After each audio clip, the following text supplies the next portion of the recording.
We've got two new styles from Field Grounds today to look at.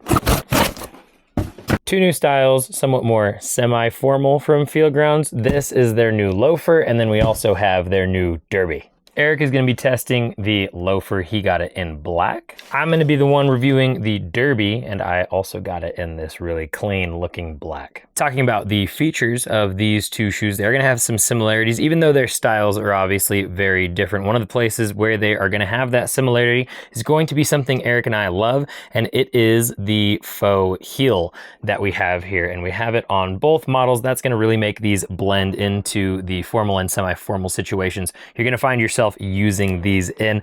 Going over the barefoot features, they are both going to be zero drop. They're pretty wide, and from looking at them, in my opinion, they're wider than we're used to seeing with most Field Grounds models. We'll see if that translates to other new shoes that they come out with, and we'll see how that feels when we get to try them on.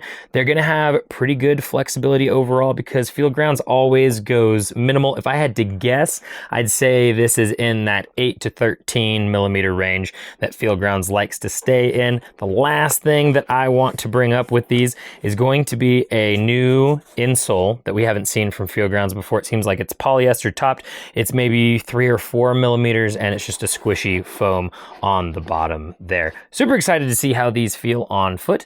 Let's try on the Derby.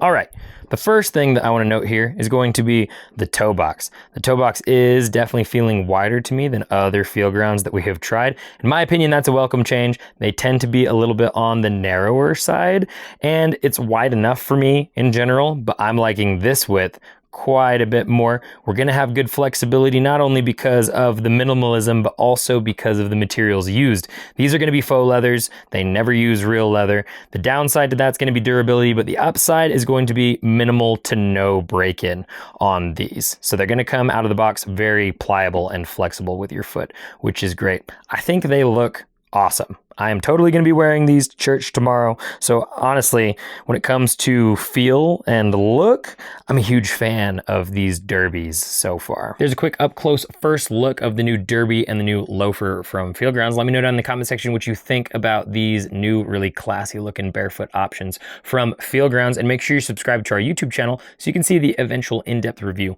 when it drops.